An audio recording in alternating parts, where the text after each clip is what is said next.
Welcome to Pick Me Up, I'm Scared, the podcast. I'm your host, Madeline. And I'm your co-host, Kenna.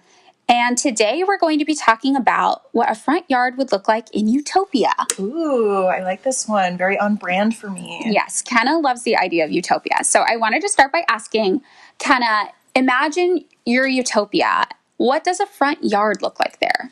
Oh my gosh. I think in utopia, there probably is no front yard. It's just like an opening onto a greater square where all your friends, family, chosen family exists, and it's pretty to each one's own particular taste.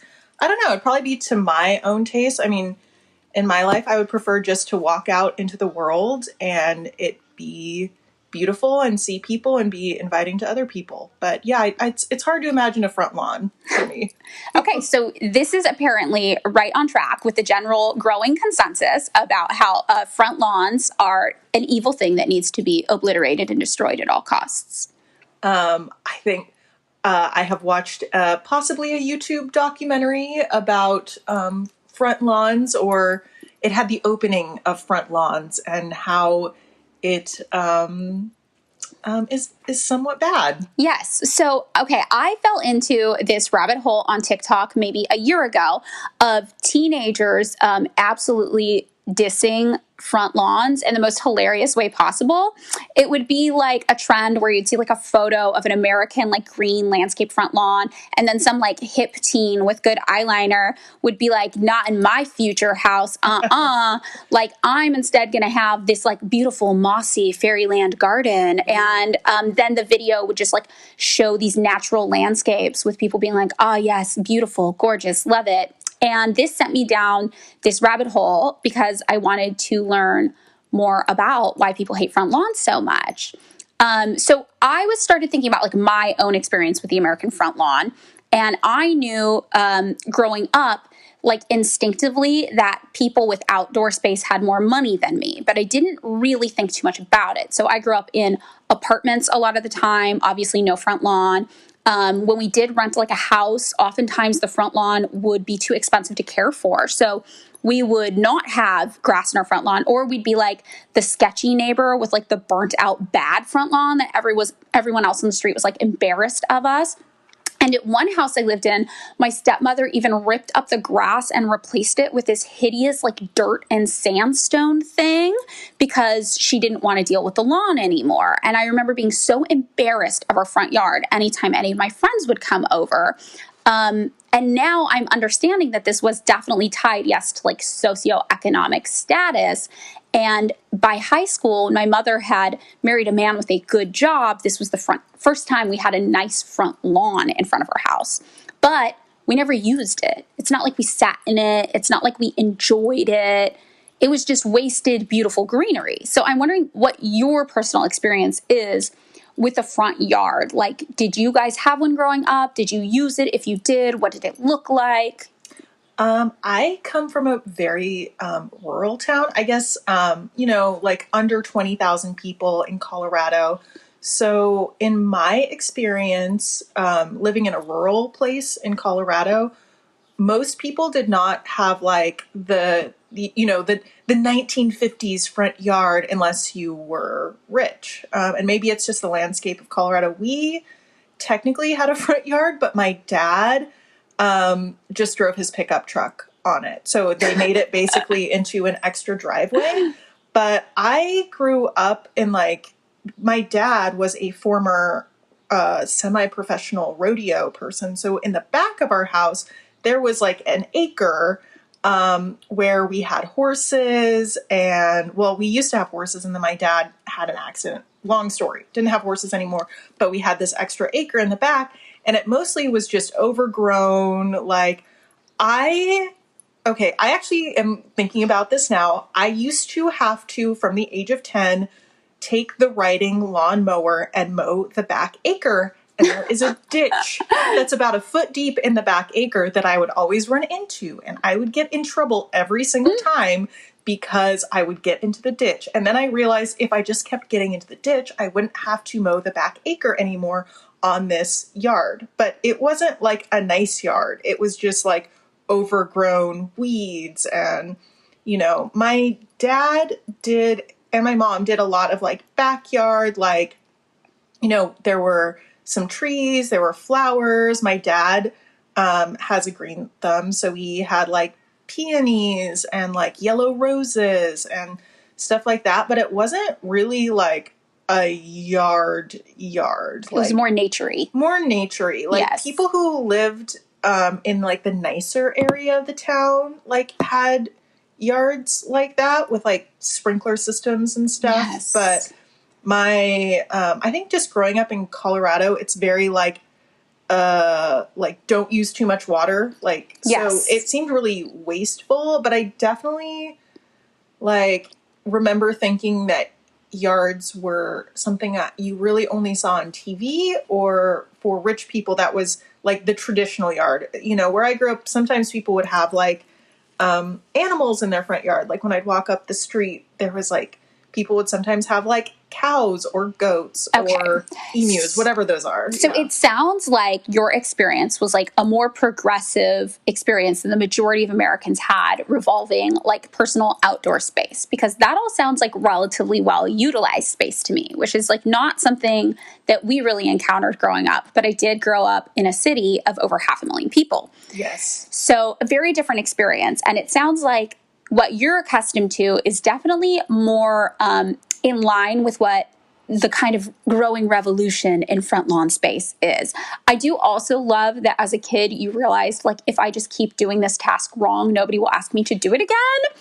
That is very smart because, like, side note, one time when I lived in Santa Cruz, I worked at a photo lab, and they like gave me to this guy to be trained, basically. And he was this surly dude who looked straight out of a Kevin Smith movie. And the only thing he told me is try not to learn stuff, because the more stuff you learn, the more they will make you do it. And we do not make enough money for that. That is true. And I wish someone would have told me that at 14 when I was too good for my job. Yes. Okay. So all of this makes sense because the American front lawn is very unnatural, right? The lawn that we think of today is made up of grasses that came from Europe. And originally they were planted with the intention of feeding livestock that Europeans brought to North America when they started colonizing. And it took a ton of work to grow it, like even back during heyday of colonization, and even now still does. Lawns require 3 trillion gallons of water per year, 200 million gallons of gas for mowing, like the lawnmower you were on, and 70 million pounds of pesticides to keep them alive, which is why only people with disposable income can usually afford to properly care for and maintain a front lawn. So we have these lawns that cost a lot of money and take a lot of work to maintain, and very few of us actually utilize them as outdoor space, especially in the front of our homes. American front lawns take up 2% of all total land available in the United States, and it's a $30 billion a year industry trying to keep them alive. So by contrast, because I'm pretty bad at conceptualizing what 2% of all land in the U.S. looks like, U.S. national parks make up 3.4% of all land. So our front lawns are 2/3 the size of all of the national park system. That's a huge amount of space. It's 63,000 square miles of space, which is about the size of Texas. And it's the most grown crop in the United States, but nobody can eat it, and it doesn't help anything ecologically, and it actually is kind of bad for the environment. So, how did we get here? Like most things, it's colonialism and capitalism. It's always capitalism, right? So I'm going to tell you now a little history of how we got to the American front lawn we have today. So when white people first started colonizing North America, they brought cattle, sheep, and goats with them. However, all of the native grasses found here were like broom straw, wild rye, marsh grass, all things I've never heard of, which is probably telling. They had lower nutritional value for these livestock because these animals were not adapted to survive in North America, right? They were better suited to live in Europe where they came from. So we brought all these like white people animals here, and these animals like ate all of the grass available because they weren't picky, but it didn't give them very good like nutritional content. It totally decimated the natural landscape, which was not like accustomed to this quantity of livestock grazing on it. And then all of the naturally unnutritious grasses disappeared, and then the animals started dying from starvation, or they just started eating poisonous plants because they had no other options, which is like, wow, out of all of the horrible things that colonization did, it also killed a bunch of animals, which I didn't think about, which obviously is not the most important, horrifying thing about colonization. Just an interesting thing that I had never considered. So by 17th century, the colonizers started importing European grasses to feed their European livestock, which also came along with European weeds, which started to root along port sides. So according to Scientific American, by 1672, 22 species of European weeds could already be found in Massachusetts Bay. And all of these imported grasses spread across North America, but they were still largely only being used by farmers to feed their livestock.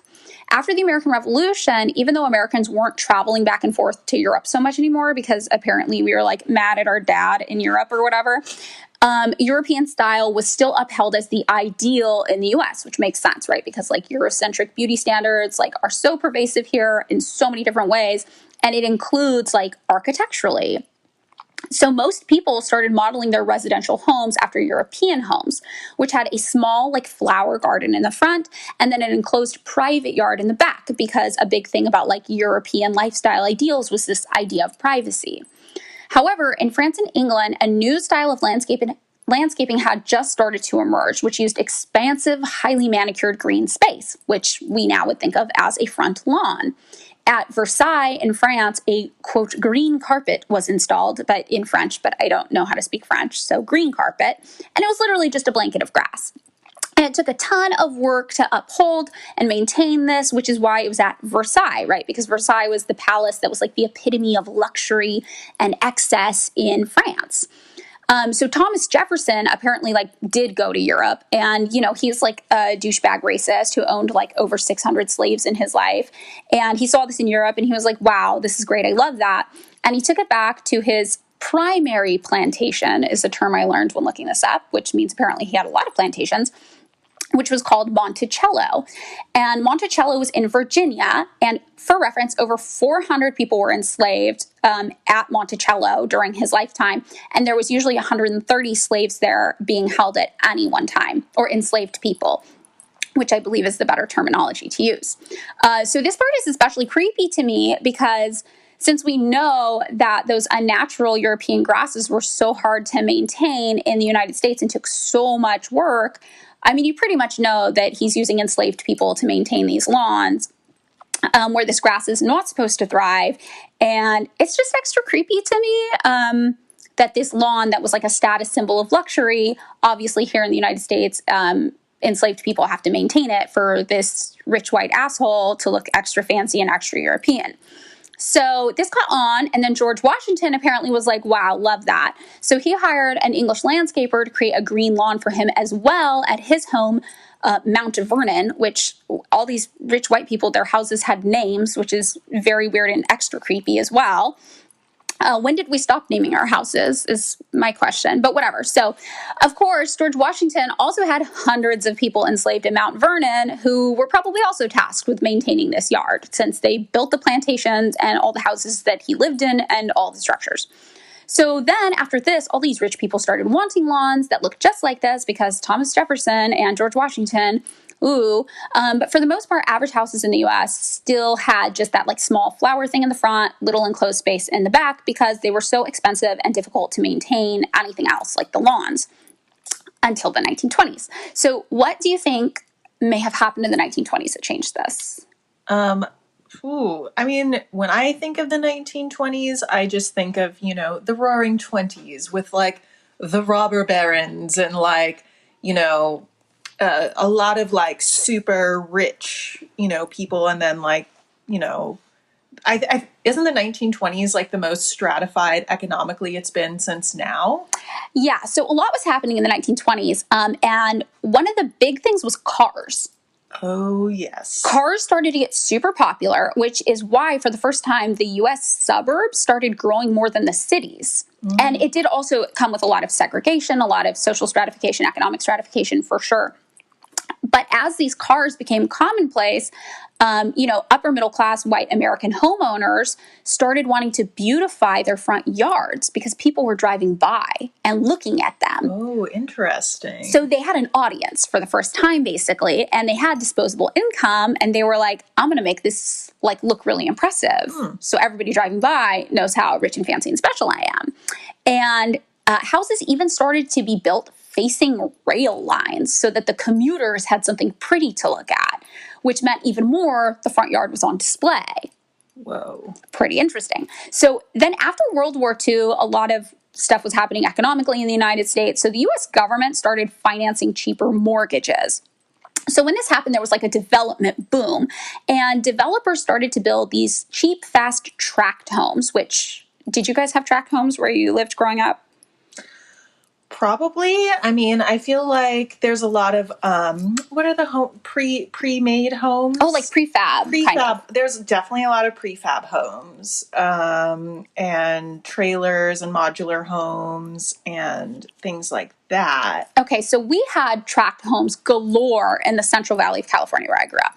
So basically in our city, there was the city center, which was historic, had been there for a long time, but people just kept wanting to expand further out, which is also probably just a creepy white American manifest destiny thing or something. I don't know. But these new tract home developments would get built all the time. They were always really affordable, and the houses were cookie cutter, kind of like the opening sequence of Edward Scissorhands. I was just thinking Edward Scissorhands. Yes. That's what I think of when I think of lawns, suburbs, people with their, pastel cars. Not that happens now, but I wish. The almost John Waters-esque, my lovely lawn and my lawn ornaments and my car, and it seems like a very weird mid-century American thing. Yes, so exactly. So we had this, and in fact, the house where my stepmom took out the front lawn to replace it with the ugly sandstone and dirt so it didn't have to be maintained, that was a tract home that I lived in. Oh, gotcha. So very cheap, built very fast, and designed to give maybe lower middle class people or even upper lower class people the illusion that they had reached this upper middle class American dream of mobility. And it was very much, I remember growing up there, this idea of faking it till you make it. We didn't have a lot of money, but this seemed nicer than the apartments we had been living in, and the ability to buy a home, which, was $180,000, I think, was in California, right? Very affordable, relatively speaking. It gave us the illusion that there was some sort of success or some status had been obtained. And this is how it was after World War II, apparently also, when these developers started making these cheap, fast tract homes because the government was financing these lower-priced mortgages. So they built all these really kind of crummy, fast houses, but to make them feel kind of aspirational, like you've made it, they gave them all well-manicured front lawns. So now all of these blue-collar working-class people could afford to purchase these homes that had these lawns that had previously been a status symbol for the upper middle class. And it just kind of stuck. So now it's the norm here years later. And even when Americans travel abroad and live somewhere else, they tend to also bring with them the American front lawn. There are, I guess, expat communities all over the world, even in deserts and other countries where nobody else has a front lawn, but the Americans are we must put in the front lawn. That is so weird to me. I guess I didn't grow up, being close to tract homes or suburbs, but I think my cousins who lived in Colorado Springs, I'd be yes, but I'm I don't know why people think that's such a weird thing to think of bringing with you elsewhere. Yes. Well, that's kind of what we do as Americans, though, or as white people of European descent, which you and I both are. It's when we go somewhere, we seldom respect the culture that is there, unfortunately, and we instead decide to bring our shit with us because for some reason we think it's better. Yeah, I don't get that. I don't get that either. It's really gross. It's not one of our finer traits. But yeah, we do this with the lawn as well. And now we have all these useless outdoor spaces of unnatural grasses that don't belong where they are. They waste water. They use up fossil fuels for the mowing and maintaining. They have rainwater runoff that carries pesticides and fertilizers into rivers, lakes, streams, and oceans via the sewer system, where they poison natural habitats, pollute our oceans, right? Because it takes all these pesticides and fertilizers to even make them grow. They're not even supposed to be growing here. The lawnmowers contribute to air pollution, and there's this unnatural disruption of local ecosystems, which I didn't really stop to think about. But the lawn is there in place of natural wildlife. And these birds and insects are losing their food sources, right? When we take out naturally occurring landscapes and put in these artificial front lawns, they also are more likely to ingest poisonous pesticides. It's just this huge kind of ecological crisis. And this is where all of the TikToks with the hip teenagers come in, right? Ooh, so I was right to put the riding lawnmower in the ditch. You were correct. That is where it belongs. Yes. So now there's this movement of these like young hip people who want to replace the American front lawn with something called native planting, which is just what it sounds like. You only plant plants in your outdoor space that are naturally occurring to that region. So they're natural to the environment, and they're the ecological basis for all the wildlife in that location. They provide nectar for pollinating birds and insects. They provide sometimes even nuts, seeds, and fruit for wildlife, and often even shelter for small local mammals, depending on where you live. They're also naturally developed for that region, meaning they usually require no mowing, low maintenance, little to no artificial watering, and that could potentially save, that 3 trillion gallons of water per year we spend just watering our front lawns. Also, the suburban lawn uses 10 times as many pesticides as an average farmland. Whoa. I know, and it's not even growing food, which is so wild to me. Oh my gosh. So native plants require none of that because they're naturally developed through adaptation, right, to grow in these climates. So this is where they want to be. They don't need extra help being here. This is like where they want to live. And they also can help combat climate change, since many native long-living trees store greenhouse gas carbon dioxide. Basically, there's this new community growing of people who are like gardeners who only use native plants. I don't know what YouTube video you watched, but I got into like this rabbit hole of YouTube videos of people who had been doing native plant gardening in Southern California for like decades. So they were all of these grandmas, and the format of the show is very like public access, and it was so funny. It's these people using like the green screen feature on like their MacBook like photo booth, so they're like poorly superimposed on just like a picture of their own front lawn, and there's multiple people and they're all grandparent age chatting with each other.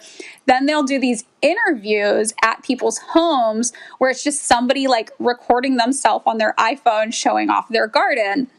But everybody is pretty bad at technology, so there's all these technological like mishaps that happen, and like people's fingers are partially covering the camera. So lovely. It's so sweet. And then they'll like show you all around their garden, and they'll be like, my garden is 98% native or 99% native. Everyone's trying to get as close to that 100% native as possible. And it's really beautiful and amazing. And then on the flip side of that, there's all of these young people who are super into it. So when I started learning all of this, I told my boyfriend, like, I want to do this with our outdoor space. And of course it's LA. So he's like, oh yeah, I know of a native gardening plant store. My friend's band played there. Whoa. And I was like, what?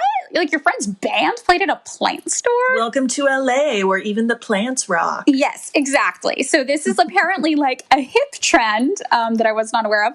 So we went to this plant store, and it was like too cool, It was like playing like psychic TV when we get there. Why? I do, because it's the cool plant store. All of the like tools they sell are all like, this is this like Japanese made, like beautiful wood handcrafted like spade. It was just wild. And there's these two like hip long-haired dudes working that are like, let me show you around like the naturally occurring low-laying ground covers, man. And it's apparently like this whole scene, but it didn't sway me away. I mean, I think like if there's something that like the LA hipsters and the grandparents on YouTube can come together on, maybe it's the future.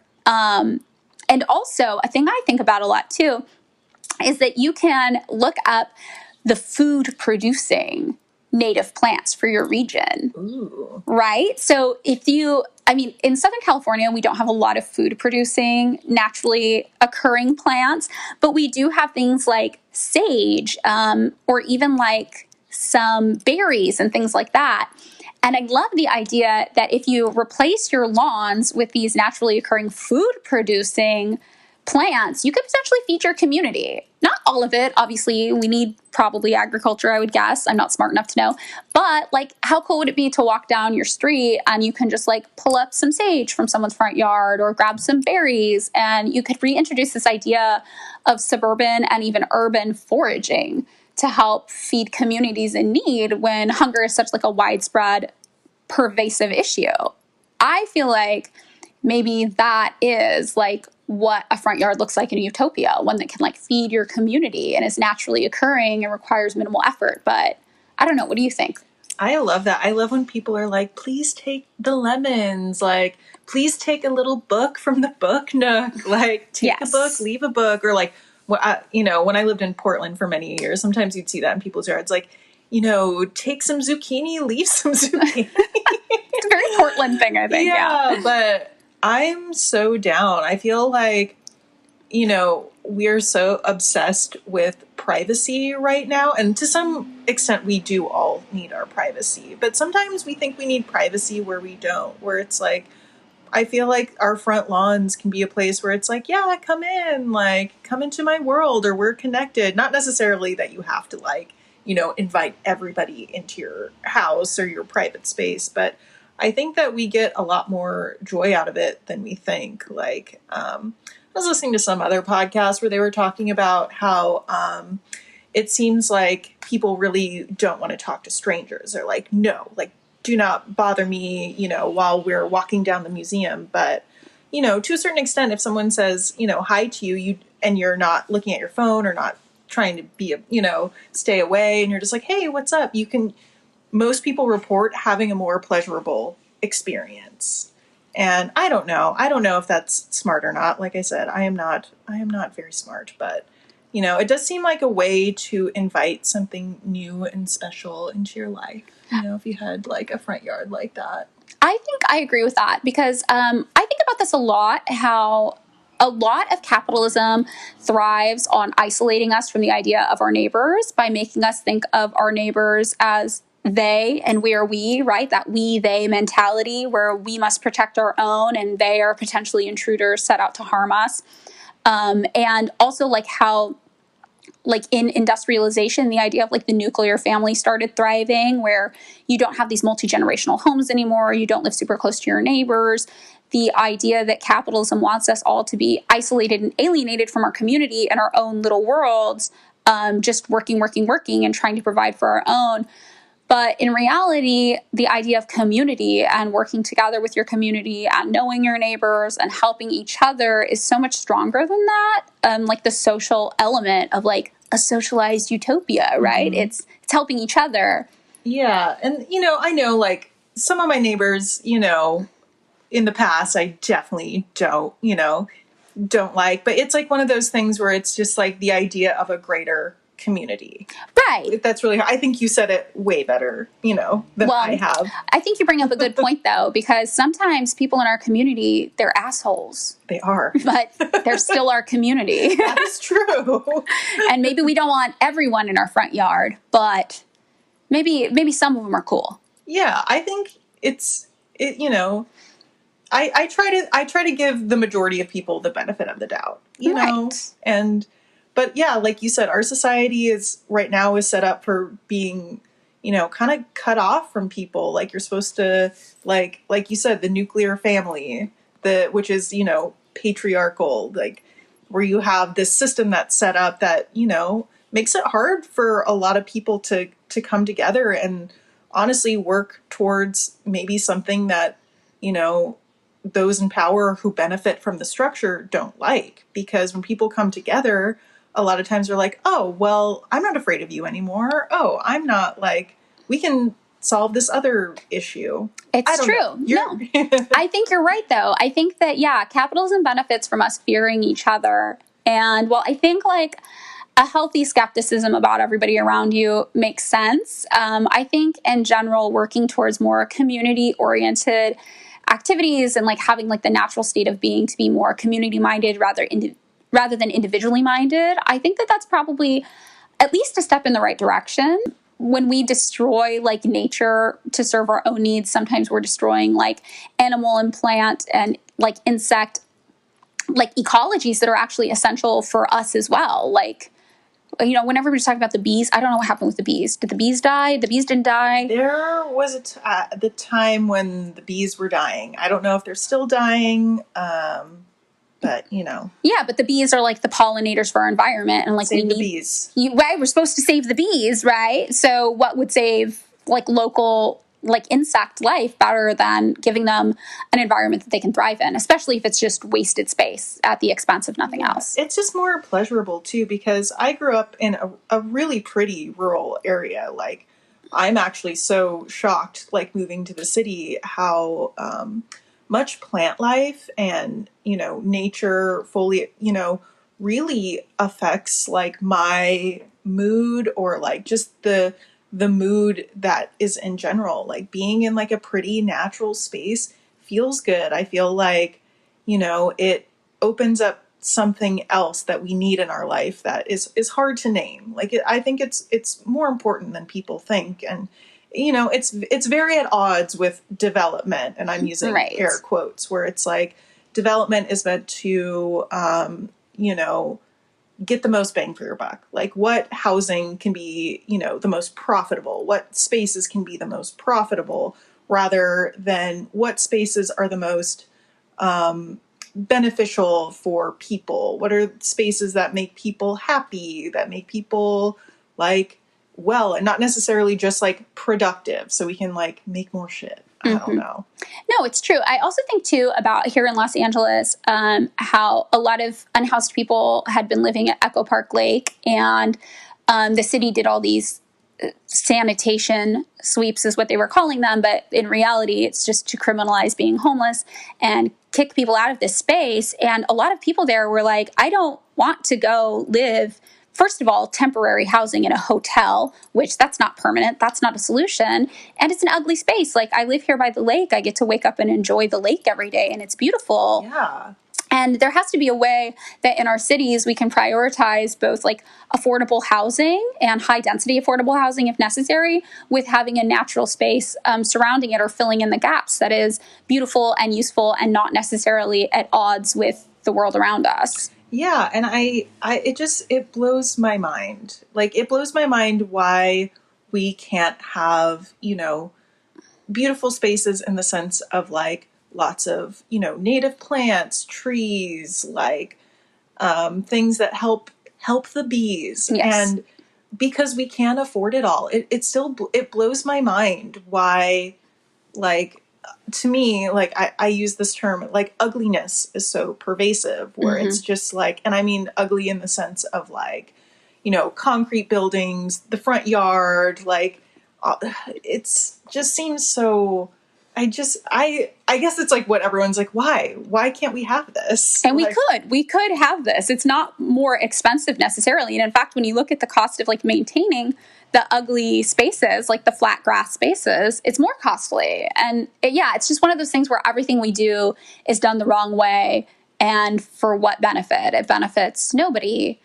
Also, this is a thing I thought of too. It's like if every region had like native landscaping, everywhere you went would look different. You know, we have this homogenous American, like you said, ugliness, right? Every place you go looks the same. There's the Starbucks, there's the McDonald's, there's, you know, the grocery stores, the strip malls, it's all the same.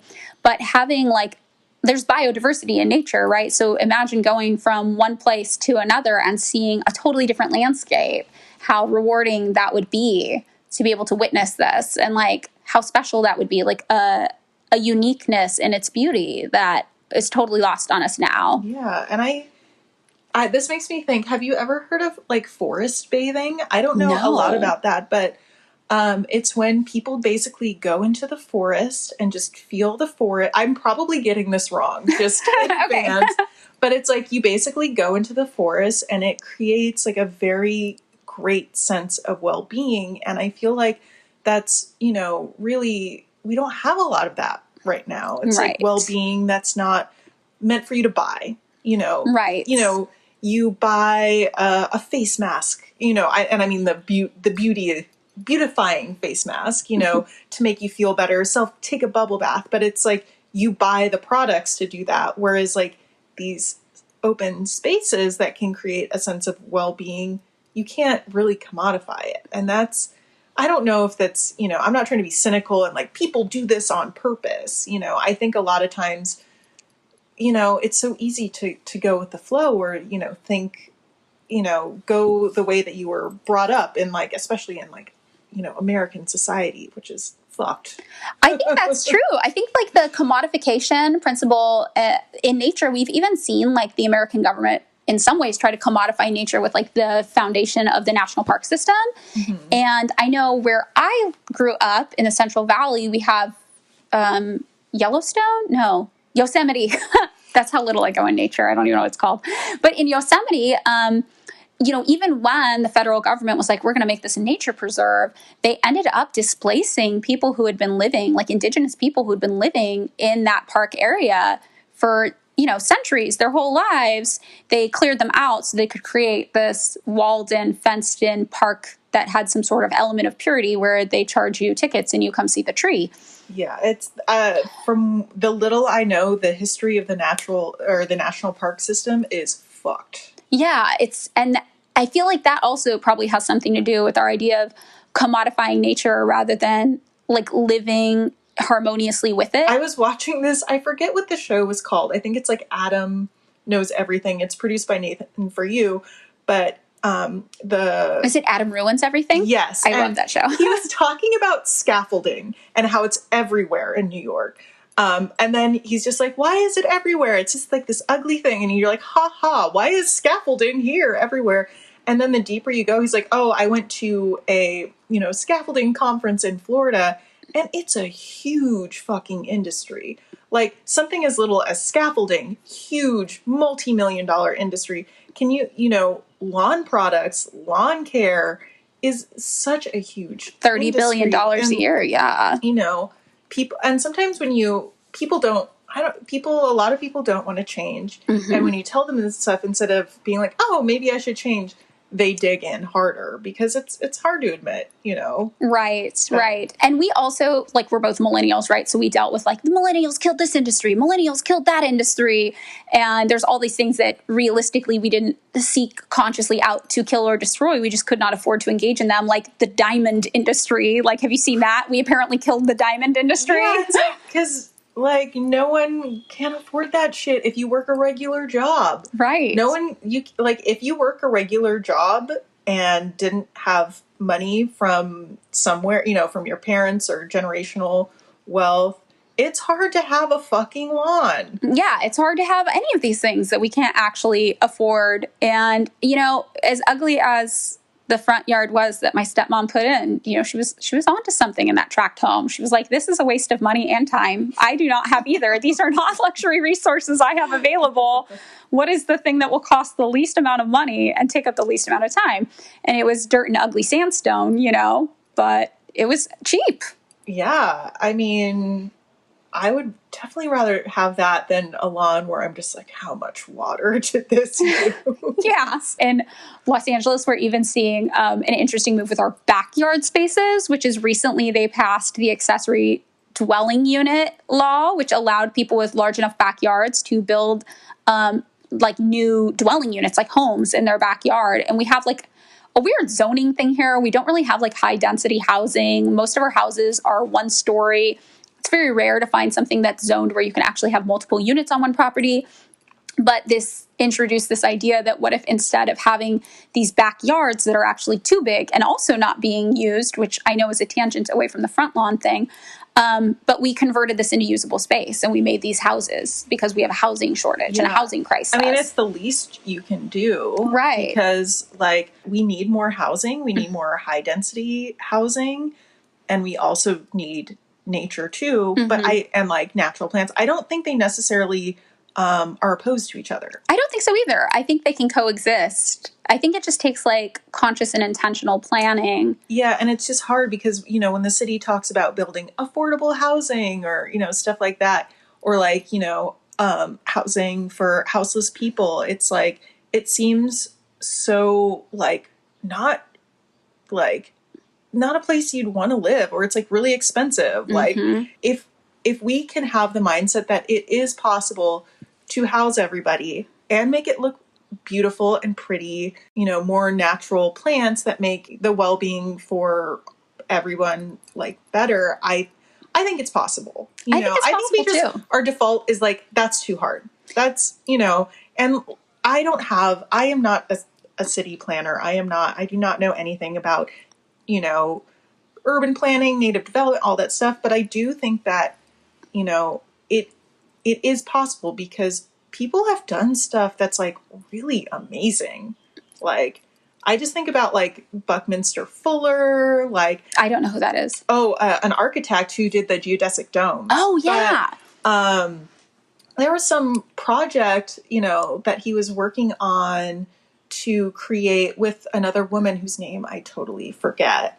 And to build like basically urban housing that was like beautiful and like didn't displace people. I later want to like put a link somewhere to like for this article, but it's just like, I was reading one of his books and he's like, the number one thing that stops progress from happening is just the belief that you can't do it in the first place.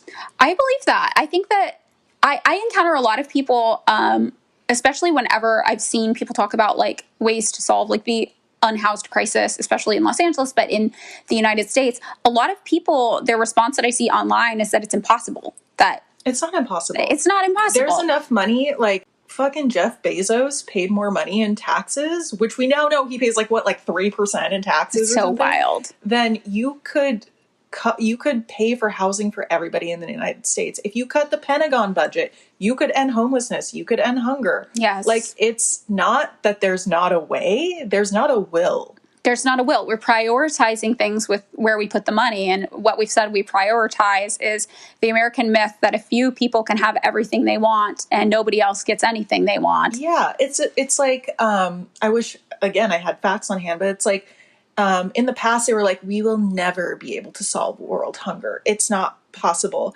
And I was reading something. They're like, yep, we've almost solved world hunger.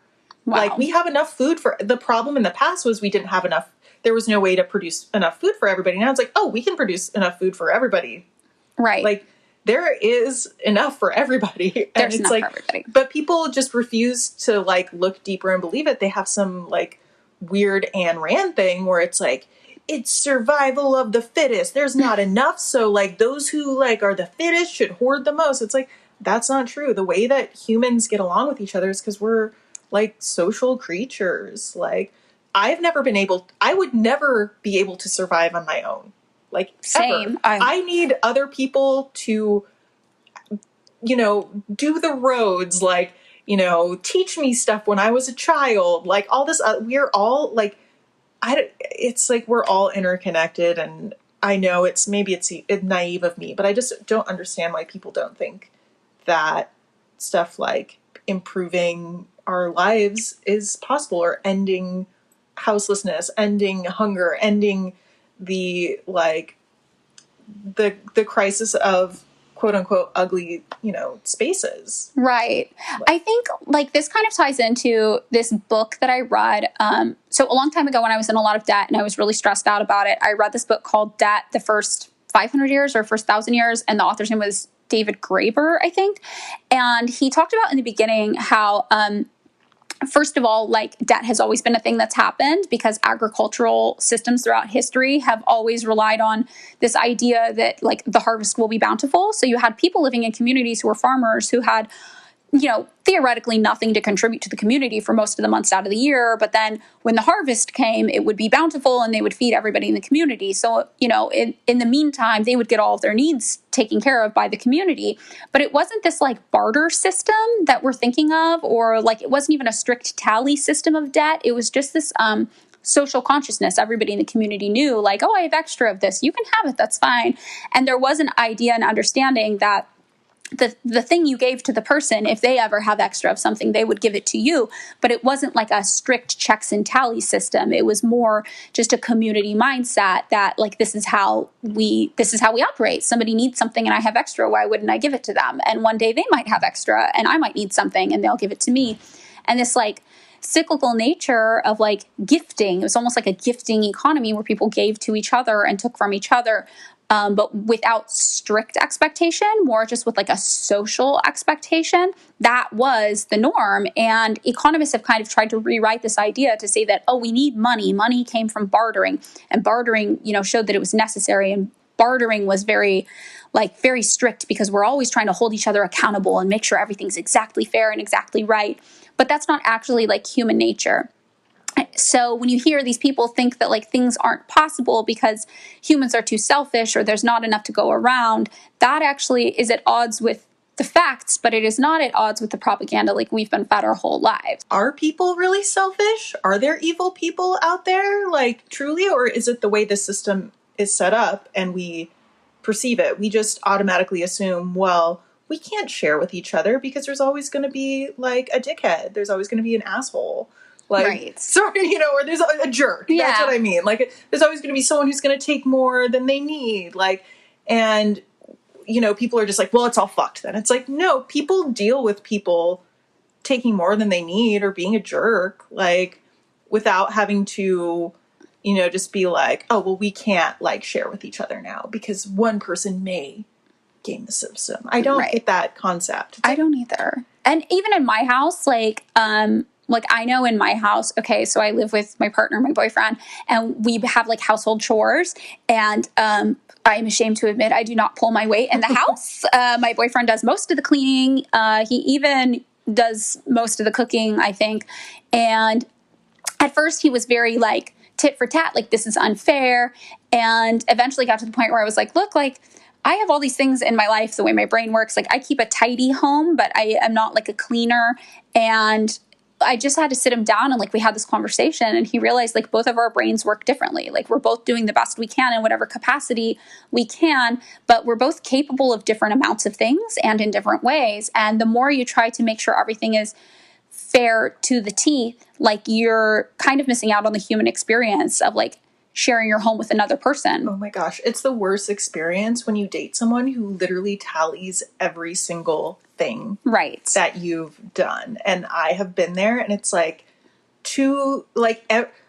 honestly, like emotion should not be tit for tat. Like they should not like that. Or like when someone's like nickel and diming you, like, well, we went out to dinner last week and you shorted me $3.27. Like that relationship sucks. It's hard. Yeah, it's hard to be in that kind of situation. I mean, unless you really need that $3, which I have been there. Right. No. But there's exceptions for sure. But I think like in general, the idea of like counting up and adding every single thing, it does contribute to this idea that like communities have to be less people oriented and more numbers oriented. Mm-hmm. And I think that contributes to the idea of things that can or cannot be done. And like Americans internalize this idea of what's fair so much that I think it's the main reason we can't, for example, solve the housing crisis, because there's enough money to just give people houses, but Americans so resent the idea that a person would just be given a home for what they consider to be free that they won't let it happen. It's like, no, well, I put in X amount to get Y amount out of my life. If they didn't also put in X amount to, why should they get Y? That's impossible to quantify. It's impossible to quantify. Say that, it's also, I was listening to some other podcast where someone was talking about how he was like, in my experience, like people's idea of justice, air quotes, a lot of times demands punishment. Yes. And I think that we are a very punishment-focused society. Yes. Whereas, like, it doesn't matter about the public good. There's some sort of, like, weird punishment thing where it's like, if something bad happens to you, even if you're a good person, even if it wasn't, it's always your fault. You know, if there's a lot of these things, if something bad happens to you, you are being punished either because you did something wrong or because, you know, in the case of like American society, like God is punishing you, like, for some reason. And that's like, that's a whole other tangent, but it's just like this punishment aspect of our society, to me, is so wild. Yeah, I think that, though, these mindsets are the things that stand in our way of imagining a better world, right? Because the thing about, like, the front lawns, like, yeah, it's a very specific thing that has, like, a tangible solution. Like, rip out your grass and plant plants that want to be there, and it'll be better for your environment and, like, for you and for your communities. You know, that's like a very concrete thing with a concrete solution, but it's part of a broader conversation about, like, how do you build a better world? And to build a better world, you need to imagine that a better world is possible. Exactly. Okay, so operating off of this premise that, like the Arundhati Roy quote, like, a better world is not only possible, she is on her way. So if we operate off this idea that we can build a better world and it will happen, what then kind of is your ideal front lawn like in utopia? Oh my gosh. Now I want to see these TikToks where other people describe their, like, fairy gardens and stuff. I think it's just, you know, access to nature, like maybe like a little pond, if that's possible, like definitely some fruit trees, leave a zucchini, take a zucchini, you know? Yes, I love that. And like, probably like, you know, like 70s style, lots of wood, you know, lots of green, just like pack in as much as possible with a little bench. And, you know, it just opens up onto, you know, a street where, you know, everyone's smiling. I like that. I love that. That's utopia. I think that, yeah, my utopic front lawn would definitely be lined with fruit trees that kind of go over onto the street. So people walking down the street can just take a piece of fruit if they're hungry or whatever. And yeah, I imagine a little bench, a little place to sit to actually enjoy and utilize the outdoor space. And I would be content with only an outdoor space that was a front lawn like that. And the whole back of the building can just be housing. You know, just give me the little bit of greenery in the front. I don't need the backyard. I need little yard. But think about that. That would be 2%. If everybody in the U.S. did that, that would be 2% of all land in the United States could just be beautiful fairy lawn for all of us with food. I want the beautiful fairy lawns for everyone who wants one. Yes, yes.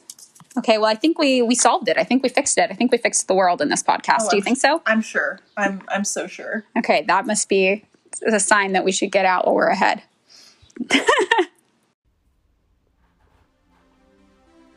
Hey, it's Madeline. Thank you so much for making it to the end of our very first episode of our brand new podcast. There are some links up in our show notes, including sources for all the info I provided at the beginning of this episode, 4 different links for some further reading about things that Kenna and I tangentially mentioned, and a link to our brand new Patreon, which, if you contribute $2 a month there, will give you access to a place where you can leave us voice messages, which we hope to use for a capitalism survival skills advice segment in future episodes. So thanks again for being here, and we can't wait for future stuff to drop.